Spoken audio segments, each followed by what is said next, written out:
नमस्कार, आप देख रहे हैं न्यूज वॉइस। आइए नजर डालते हैं इस वक्त की बड़ी खबर पर। दोस्तों, पार्टी चाहे कोई भी हो, राजनीति में चुनाव लड़ने के लिए हर एक पार्टी नीति बनाकर मैदान में उतरती है, लेकिन कभी शीर्ष पर दिखाई देने वाली कांग्रेस पार्टी की हालत आज शून्य सी नजर आने लगी है। यह हम नहीं कह रहे, बल्कि यह कहना है आम लोगों का, जो आजकल लोकसभा चुनाव में बढ़ चढ़कर रुचि ले रहे हैं।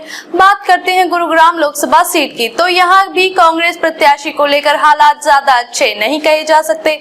हरियाणा में लोकसभा चुनाव होने में अब मात्र 10 दिन का समय भी शेष नहीं रह गया है। ऐसे में मुकाबला तो दूर, कांग्रेस की टिकट पर चुनाव लड़ रहे फिल्म अभिनेता राज बब्बर चुनावी गर्माहट भी पैदा नहीं कर पाए हैं। उधर पंजाबी मतदाता भी कांग्रेस प्रत्याशी को ज्यादा भाव नहीं दे रहे हैं। वहीं भाजपा प्रत्याशी राव इंद्रजीत सिंह जहां इस बार मेवात में सेंध लगाने की कोशिश कर रहे हैं, तो राज बब्बर मेवात के सहारे अपनी नैया पार लगाने की कोशिश करते दिखाई दे रहे हैं। यहाँ एक बात तो तय है कि दक्षिण हरियाणा में कांग्रेस के दिग्गज नेता कैप्टन अजय सिंह यादव के बिना कांग्रेस अधूरी सी लगती है, क्योंकि इस क्षेत्र में कैप्टन बड़ी पकड़ रखने वाले नेता माने जाते हैं। यही वजह है कि पार्टी ने उन्हें ओबीसी कांग्रेस के राष्ट्रीय चेयरमैन की जिम्मेदारी सौंपी हुई है।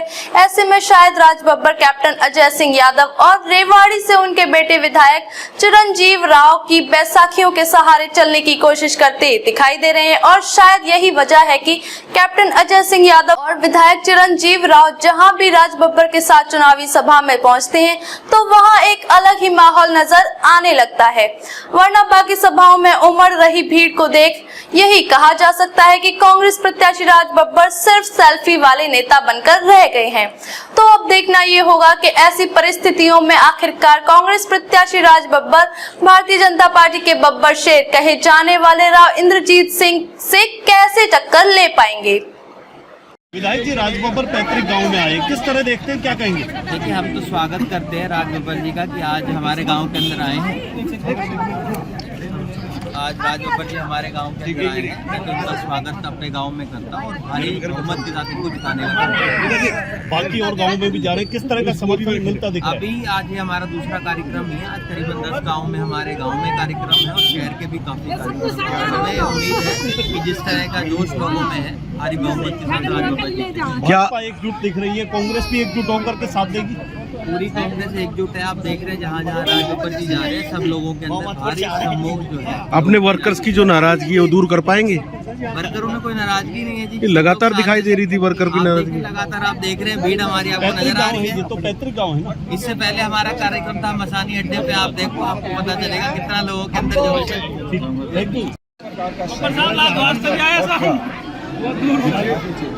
जो सबसे ज़्यादा जो पीड़ित हैं, जो सबसे ज़्यादा अपने आप को छला हुआ महसूस कर रहे हैं, वो अहिरवाल के अहीर। उनको लगता था 20 साल से जिस सांसद को बिता रहे हैं, वो व्यक्ति हमारे गौरव को बचा के रखेगा, लेकिन ऐसा नहीं हुआ। वो सांसद रहे, 20 साल से मंत्री रहे, डिफेंस के रक्षा मंत्री रहे। उन्होंने जो यहाँ की बहुत वर्षों की मांग थी अहीर रेजिमेंट की, उस पर भी उन्होंने कोई अपना मजबूत स्टैंड नहीं लिया। फिर उसके बाद जब ये अग्निवीर जैसा योजना आई, तो उस पर उनका कोई ऐसी प्रक्रिया नहीं कि जिसकी वजह से सरकार को दबाव महसूस होता और ये अग्निवीर योजना ही पास हुई। ये दुर्भाग्य है। अग्निवीर अहिरवाल के लिए भी, जो मेरा पुराना क्षेत्र था आगरा, वहाँ से भी बहुत सारे जो है समुदाय के बच्चे वहाँ जाया करते, फौज में जाते हैं।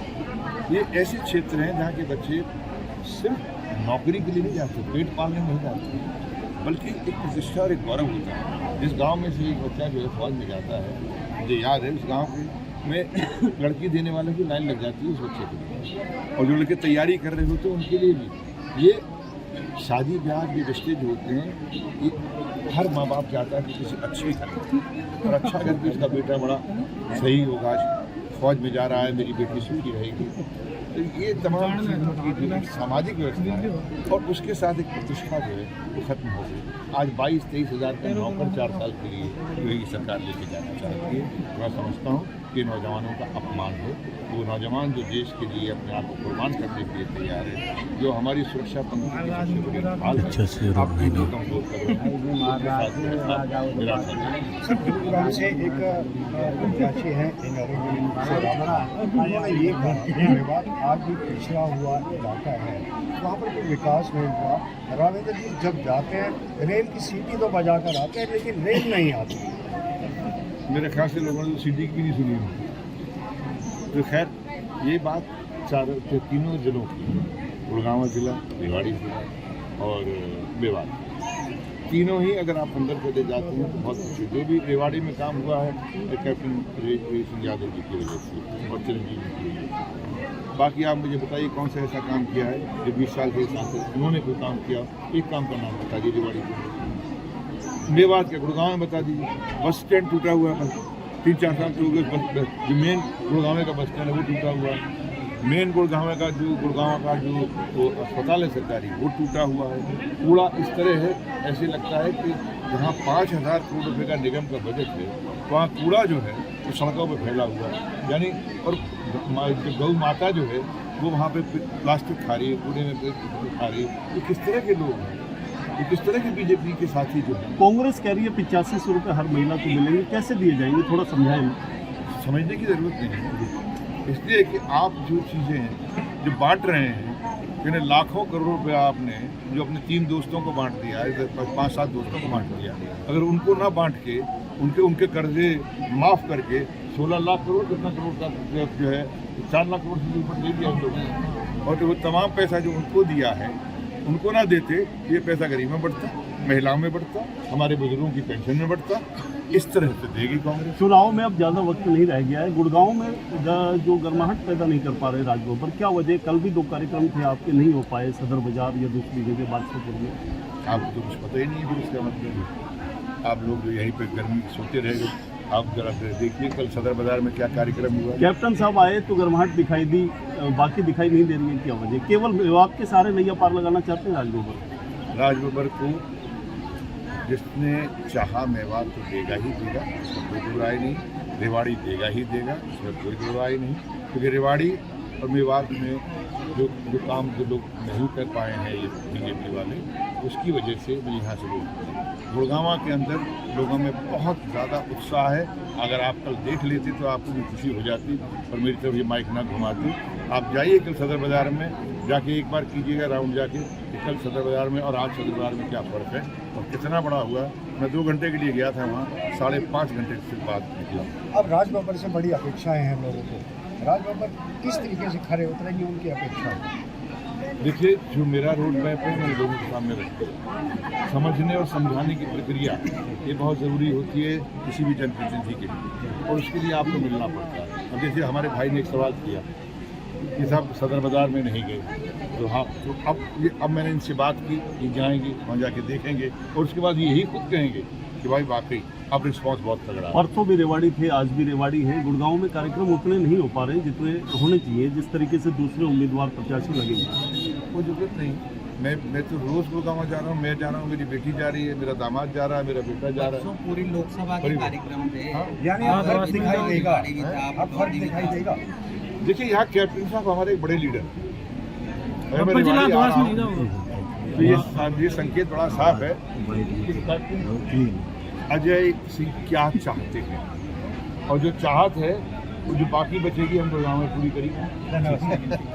कैप्टन साहब, आज जो है जो हमारे प्रत्याशी हैं राजबब्बर जी मेरे पैतृक गांव में आए हैं, जहां मैंने जन्म लिया है, और बहुत ही उत्साह से मेरी जो चाची हैं, ताई हैं, भाभी है, भाई हैं, इन सब लोगों ने इनका भरपूर स्वागत किया। नौजवानों ने मोटरसाइकिल से लेके जो मेरे भतीजे हैं, उन सब लोगों ने बहुत ही मेहनत से इनका यहाँ पर स्वागत किया।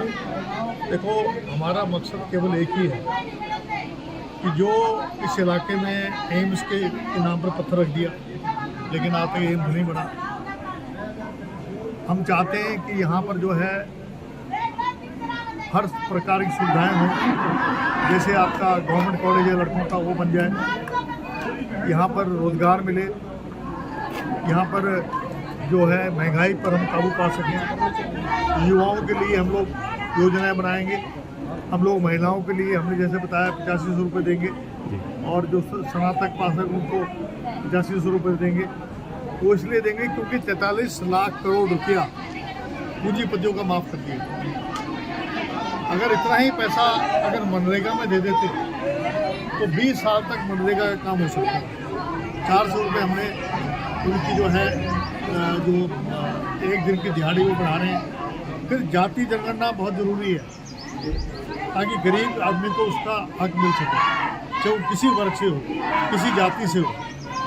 अग्निवीर जो योजना है, राहुल गांधी जी ने कहा है कि अग्निवीर योजना को मैं समाप्त कर दूँगा। जो भारत जोड़ो और भारत जोड़ो न्याय यात्रा, 2 यात्रा जो की थी, उस यात्रा से जो हमने 5 गारंटियाँ हैं और 25 जो न्याय हैं, उसको अगर हम पूरा कर देते हैं तो मैं समझता हूँ हर वर्ग का फायदा हो जाएगा। कैप्टन साहब, आपको टिकट मिलनी थी, एक तो आपको लोग वोट दें, एक आप किसी की दूसरे कैंडिडेट को वोट डलवाएं, और वो भी आप 10 दिन चुनाव के रह गए, उसके बाद मैदान में आए हैं, तो बिना कप्तान के तो राज बब्बर का यहाँ से जीतना मुझे लगता है कि मुझे पहले दिन ही चिरंजीव ने मीटिंग बुला ली थी। मैं रायबरेली गया हुआ था, वहाँ पर राहुल गांधी जी के जो क्षेत्र है वहाँ पर गया था। उसके बाद मैं लगातार रेवाड़ी में भी और बाउल में भी गया हूँ, गुड़गांव में भी मैंने एक मीटिंग ली बहुत बड़ी कार्यकर्ताओं की। देखो, मेरा काम है कर्म करना, वोट डालने का अधिकार जो है हर व्यक्ति को दिया हुआ है। सवाल ये है कि अगर कैप्टन साहब होते तो कहीं ना कहीं जन समर्थन इसकी अपेक्षा दूसरा हो सकता था कहीं। देखिए, ये प्रश्न इस वक्त जवाब देने का नहीं है। इस वक्त प्रश्न एक ही है कि हम बटे बना दिखें। सर, आपके कार्यकर्ता में भी नाराजगी साफ देखी जा रही है। ओहो, कार्यकर्ताओं हम मना रहे हैं। देखिए, मैंने पसीना बहाया था, 800 गांव पिछली बार किए थे, 400 गांव इस बार कर लिए थे, लेकिन उस जो पसीना मैंने बहाया है, मैं समझता हूं कि हमें जो है निजात मिलनी चाहिए इन सांप्रदायिक ताकतों से, और बड़ा लक्ष्य क्या है कि हमारा संविधान बचे, हमारा लोकतंत्र बचे। बताया जा रहा है किस तरह पैरवी करेंगे? अभी आपके सामने पैरवी कर तो रहे हैं। मैं कहाँ जाऊँगा, चिरंजीव कहाँ जाएगा? हमारा गाँव भी यही है, ज़मीन भी यही है, मकान भी यही है। अगर वो नहीं है तो मैं हूँ।